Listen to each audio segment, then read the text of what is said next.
Shah, take a seat. Rest of the team, become comfortable. You reminded me of something Astro Teller at Google X said when I asked him what he notices in the really disruptive entrepreneurs, and he thought for a moment and he said, well, I think they exhibit two of the classic symptoms of serious mental illness. First of all, they have a completely clinical over-optimism. They have no bearing on reality, so that they don't see the 2,000 hurdles that are facing them. And at the same time, they have a dangerous psychotic level of paranoia, and they're always kind of looking over their shoulder, so they can't relax. I'm going to stand up, I think, because Ratan Tata said, once you get too comfortable, somebody's going to disrupt you. What is it about Bangalore that has brought this level of talent together? Originally not from Bangalore, but what brought me to Bangalore on it. Hello. Because it's a technology center, a beacon to the world. Hello.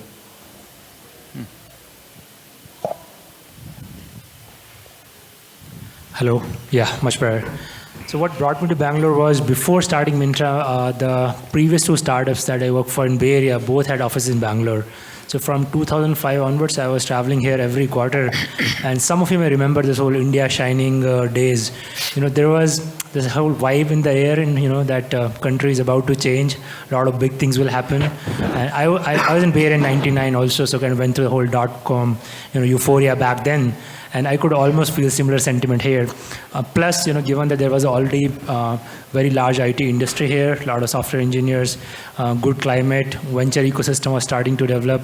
So all things put together, it felt like a really good place to start. And in retrospect, looking back, I think, Bangalore is probably one of the best places in the country. And I guess with Bhavish and Kunal, they have moved here. It validates that this is a place where one has kind of complete ecosystem to attempt to build a large business. Could you have built your business in another part of India? No, so we started in Mumbai, but I feel had we not moved to Bangalore, we wouldn't have built the business. From multiple aspects, ecosystem is the main one. The kind of talent you get here. Sometimes people feel that, there's Flipkart, there's Myntra, there is now Freecharge, InMobi.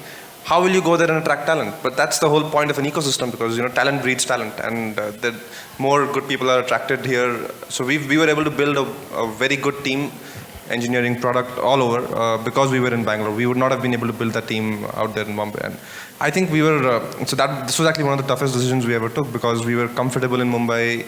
We had just started growing. We had raised our Series A. Business was looking good. And just to disrupt the entire team from there and move here was scary. So you talk about building a team. To build a team, you need to define the team culture.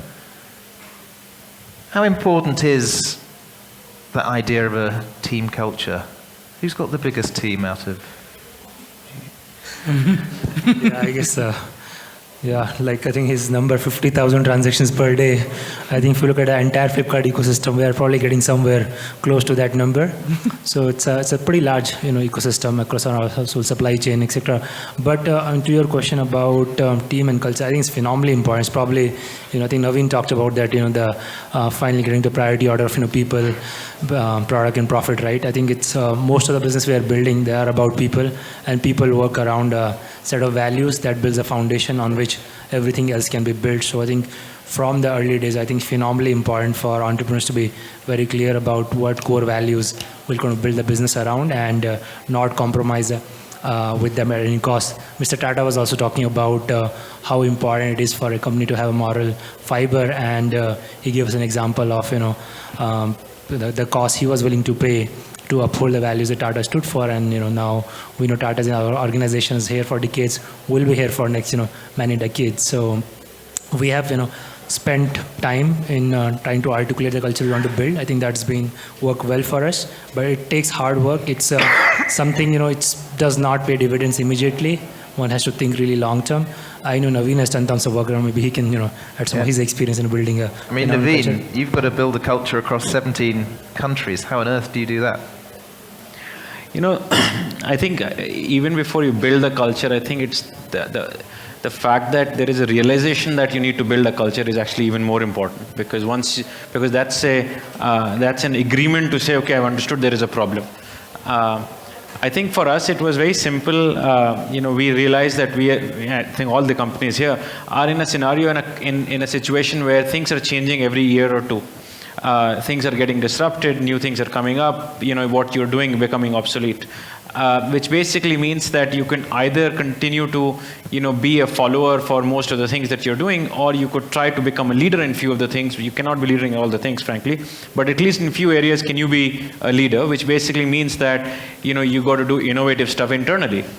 And innovation doesn't come because you set up an innovation unit. Innovation doesn't come because, you said we will innovate. Innovation doesn't come because, you wanted and the board wanted to innovate. It's basically, at a very, very core granular level that organization feels that they can try to innovate. And to me, that was the biggest question that we were trying to answer, is what can we do to try and create an innovative organization, which then, if we do, we have a hope in hell to exist for a long period of time. If you don't do it, then you're certainly going away. And for us, you ask anyone, you'll basically say, and you ask anybody out here, they'll say, hey, those days were great when we were little, when we were small. Why? Because we moved fast, the decisions were made fast, we innovated, we scrapped ideas, we built ideas, and as you grow, you then have organization hierarchies kick in. The boss can basically make the innovation. The junior guy cannot make the innovation. Ideas don't flow, and all of those things happen, which happened at InMobi also. And to us, the question was, hey, how can we convert InMobi into a place where entrepreneurs work? And to me, as we tried to answer that big question for ourselves, it was essentially around saying, how can we work and create an environment where there is massive amount of trust in people and massive amount of care for people. We're still doing a lot of things. I don't know whether we have succeeded in them or not, but we certainly have changed ourselves significantly, and we believe that there are few ethos that we live by.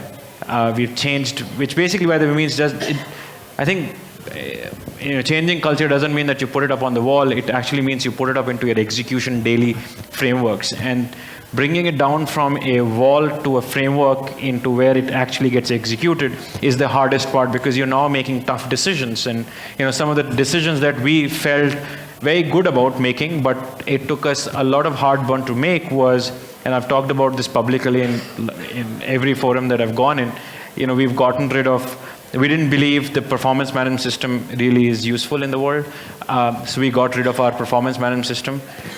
We didn't believe, and the reason we didn't believe it was useful is because, when you're trying to do innovation, there is no way you can predict what you're going to do. It basically requires you to have a predictable execution rhythm, and that doesn't work. We felt that we want to, when we said this is the place where entrepreneurs work, that means we're going to trust people because they have a much larger goal in life. And when you trust people, then you don't put things like reimbursement and travel policy and leave policy and, if you're going out for lunch, please tell me that you're going out for lunch, all of that crap. And so we got rid of every policy in the company to say there are literally close to zero policies until government requires us to do something. And we did this across the world, by the way, and it's really challenging because when you do this, everyone will come up with like 25 reasons why it will fail. But we did it. And none of our costs have gone up, our costs have come down. The more important thing than the cost is we see a lot more innovation happening at the company. Smaller teams do bigger work. So we have this massive thing at the company that we try to do at times, we fail in it, is to say small is big, which means you can try to reduce the size of the team because then they'll do something more meaningful as against adding more people. One of the most obvious things for us, for anyone, by the way, as soon as you get money is to say, put more people. And as soon as you put more people to the job, it actually goes down. There is a negative correlation to number of people and output. Yeah. And people have to realize that. And it's not so obvious to say it, but we we work really hard to try and remain at 1,000 people. It's like I would love if somehow we could magically be 600 people organization. I think we'll be 2x more efficient. And it's not to say we want to fire people, but it's to say how do you bring efficiency in the organization. Yeah. There's a company I've got to know based out of New York called NextJump, which enables e-commerce. Exactly. Yes. And they've decided that the staff, the talent is so important that they've built the whole company's values around it. And they now have a no firing rule. If something is going wrong, they can't fire you. They see it as the company's problem, and they have to work with you to find out what will make you perform. We removed, by the way, just on the same lines, I went to the business school, so I learned a lot of stuff. So one of the things that I learned... So you think? Yeah, exactly. So I think, and I'll give you an example of that. So, one of the things that you learn is, have very tight incentive structures aligned to people, because people are machines and they really work better when you pay them more, so they'll work harder. It's an absurd philosophy, I believe. And it's absurd because, most of the people that you'll hire in your organization are very, very motivated. They want to do something bigger in life and not just earn that little extra. They would love to earn that little extra. So we changed our policy to say everyone gets paid 100% bonus. And there is no measurement. Nothing went down. Everything went up because people didn't waste their time trying to figure out the measurement and then matching it and getting paid 100%. They were anyone who get paid 100%. So they actually worked. So, a lot of those things are aligned to, removing the reasons why people fail. Like people don't, nobody really wants to fail. Bhavish, you have an extra challenge because you're dealing in the front line with the customer. And every customer service representative, every driver, every interaction, if it goes wrong, it's going to be out there on social media, could be damaging. So how do you ensure that people are motivated enough to deliver the best possible Ola service? So I think it's a question related to culture. So I actually really admire what Naveen and InMobi have done on culture in India. They've been the vanguards of, in terms of our generation of companies, nobody has taken the baton forward with the way they have done. For me, when you talk about customer service, that's also, for any startup, that's rule number one. Customer is the top focus. In the culture list, that's rule number one. And when I think of culture, I don't think of it as a conceptual thing. Actually, it is hardcore execution. Every startup wants to be customer first. Every startup wants to be innovative. Every startup wants to make sure employees are productive and efficient. I don't think anybody will not want to be all of that. But it's about how well can you execute on that at the scale at which you are. What kind of processes do you need to put in place to make sure people across 17 countries are speaking the same language to the customer? People across 1 million transactions like us are speaking the same language to the customer. In our case, there's an added challenge, which is the driver is not our employee. So we are still, that's a process of learning that we are still going through. How do we make sure that our brand custodian, which is the driver, who is not our employee, he is actually a partner of ours. How do we ensure he delivers the service that we want him to deliver? And part of it is process, part of it is technology, and I think the rest of it is just hardcore execution and discipline of doing it repeatedly again and again. So apart from InMobi, you're all operating only in the Indian market. Could any of your businesses work outside India? For sure, I think. Freecharge is definitely one of those businesses. I think nobody ever looks at India to copy ideas from. That's why nobody has launched Freecharge in other countries. But I think this is a model that would be a slam dunk. And if anybody's interested, I would fund that company if they're going abroad. It's just so obvious, right? People need to do certain transactions, and if you give a small incentive to do those transactions online versus going and standing in the queue, people will migrate. It's an irreversible behavior. Nobody goes back offline after doing an online transaction. It's a slam dunk. But because it's unsexy and innovation from India, it's not being copied. So here's the question, Kunal. Why haven't you launched internationally? I am doing India. I think if I was not going to exit, we definitely had plans. We had clearly marked 3 countries to go launch, and we had put representatives to go do that. But I think post-exit, it did not make sense to just focus on India because it's such a large market. But definitely something would have made sense to do this in other countries. It's just so obvious. Just to add to that, right? I think the Indian market is so huge and so fast growing. So if you have a consumer value proposition that's working, it is very difficult to take your eye off of that and focus on other markets. Some other markets you have innovative product, you look at large country to expand. But India, I think it is still few years away from, or actually many years away before we exhaust the potential size. But I think over the next 4 or 5 years, we'll see, because India is also very unique. Mobile is such a big part of how internet ecosystem is evolving. We'll see some genuine innovation happening, which will have a lot of applicability beyond India. So it's probably a matter of time. I think in a few years, we should start to see a lot of companies building unique proposition here and starting to take it to various relevant parts of the world. I was in China a few weeks ago to do a special issue of Wired devoted to Chinese innovation. In fact, the cover line is "It's time to copy China," because the public press still says Chinese are copycats. But the closer you looked, big companies like Xiaomi, smaller companies are doing things in new ways. So you are the experts. You see the overview of the market. I'm from a little place called Europe. What are the ideas, what are the trends that you're seeing inside India, especially inside the tech world, that you think have value elsewhere, that people should be copying?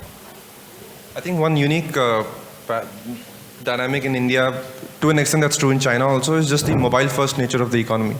So 100% of our orders are on mobile. It's only on the mobile. We don't have a website where you can book. We used to have a call center where you can call and book, but we shut that down. And based, this year, the next year, the data revolution, I strongly feel, will come with, 4G coming in, with few big players coming in the telecom business. I think that's a unique paradigm only India has, and a lot of people will first experience internet on the mobile. Very different from the West. China is somewhere in the middle. So Indian business models will be built on a mobile-first paradigm. I think getting something to work in the connectivity we have in this country is almost like magic. Means something that our tech team deals with every single day. Our 4G is like 3G, our 3G is like 2G, and our 2G is like, I don't know, 1G maybe. It's amazing how, I think today just a single factor of improvement in connectivity would probably double all of our businesses over here.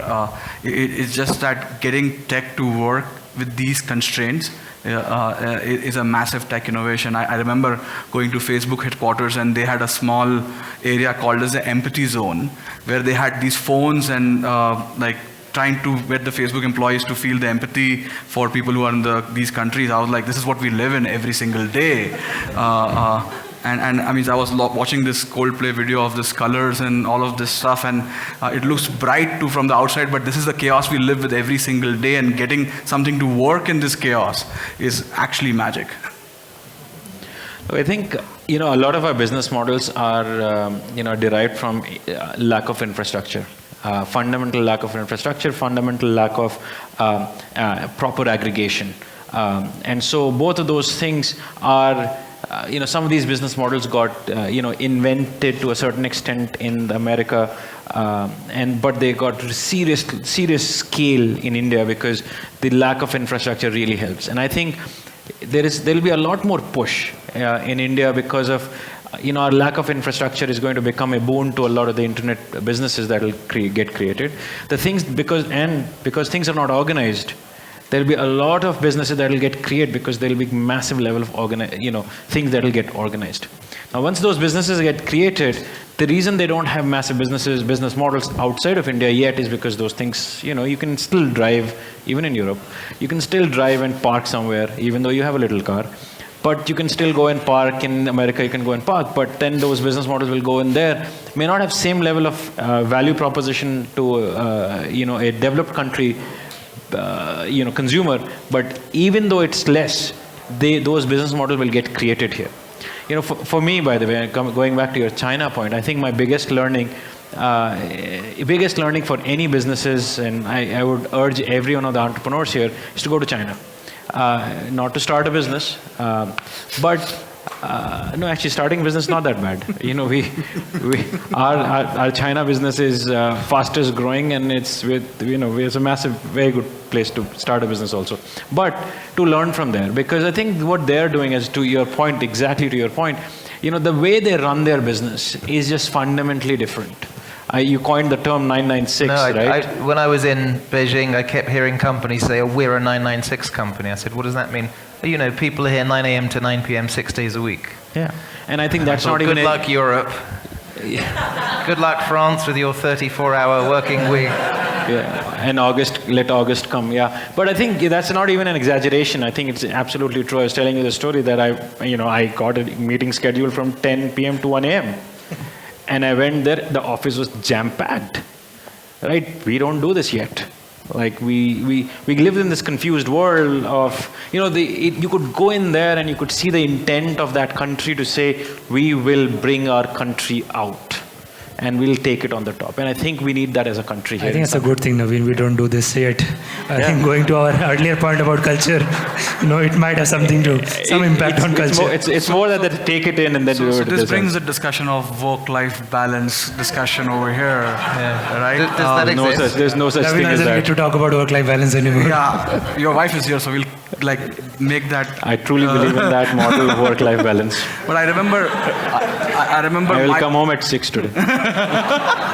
Then leave. I think taking from Naveen's point, I think it's very important for the Indian internet story to be built, in a very strong way.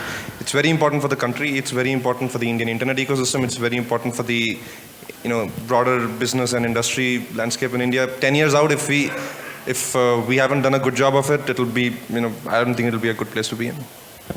There's 3 minutes, and I'd like to invite a question from the audience. If somebody has a really interesting question that has a question mark on it, is it for one or anybody in particular? Well, tell us who you are.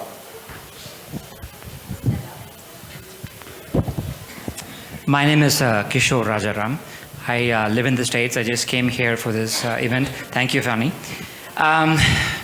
One of the things I have a hard time is, it goes back to what you talked about, the whole 26-year-old thing with Mr. Tata in the morning, is as you learn every day, your experience is one of the biggest things that works to your advantage, right?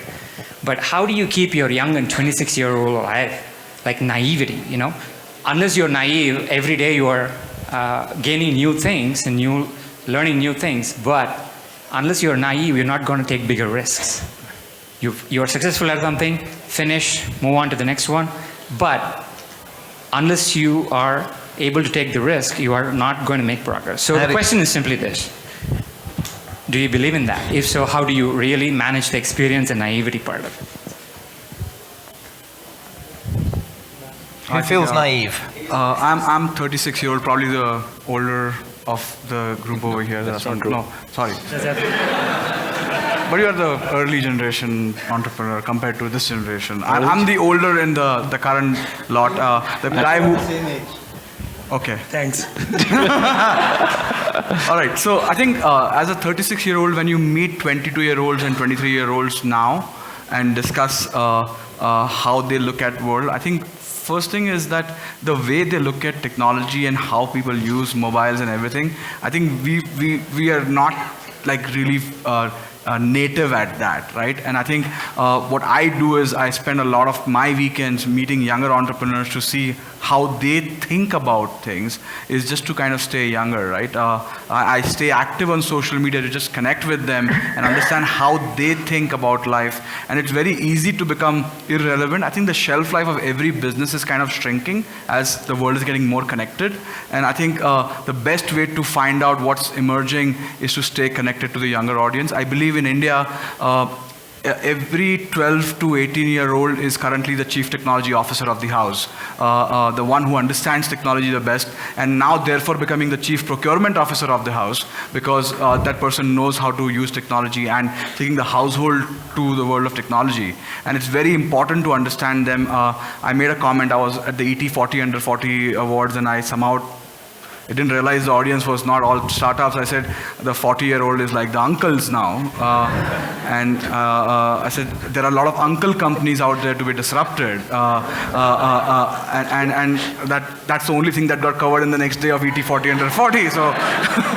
So I think I believe staying Nev is just like kind of knowing that you cannot win with them on video games or learning a new app. And I call them the only generation. The older generation keeps the finger away from the phone and then taps it like this. They tap it like this. They just don't know if they're making a mistake. They just go back. And think you don't understand how different and how difficult it is for even a 37-year-old or 36-year-old to understand how a 12-year-old or a 14-year-old is thinking. I can't add to that. But I think, to your question, I think organizationally, how does one do this is a very complex question. I think there are two dimensions to this. There is one, a realistic dimension on, culturally, is the organization set up for this or not? So mentally, are people, have you set up your organizational frameworks where you're allowing people to fail, or you're not reprimanding them if they fail? And you are encouraging them to do this, and it's very easily said than done. By the way, it's you have to do way too many things because people naturally, especially in India, failure is still it's removed a little bit, but failure is still a taboo, right? So how do you remove that organizationally is a very hard thing. So a lot of times, as founders, you have to take their sides and say, we'll back this decision, and if it backfires, you take the hit in front of the organization. There's an organizational dimension to it. Then there is a very clean, simple other dimension to this, is to say, if you are going to do this, what's your resource allocation to this? Because organizations work on resource allocation. So what we do is we have a framework called 60-30-10. 60% is what focuses on revenue, whatever is generating the revenue. 30% is what we think will be strategic for us going forward. And so that's not yet in the revenue generating mode, but we can see that it will get into that zone in a year or two. The 10% is what we call the moonshots, where people go and try something, but it's not at a stage that everyone is basically tinkering around with something, because then that gets into a little bit more of a hazy state. So it kind of goes through some filtering process to say, okay, this starts to make sense for us. But if the 10% is successful, then it moves to 30%, and if that dimension is good. I got one last question, and it's like a one-sentence answer. How do we ensure that next time Vani gathers the unicorns of Bangalore together, this whole stage is full? One piece of advice. Take money from Vani, no?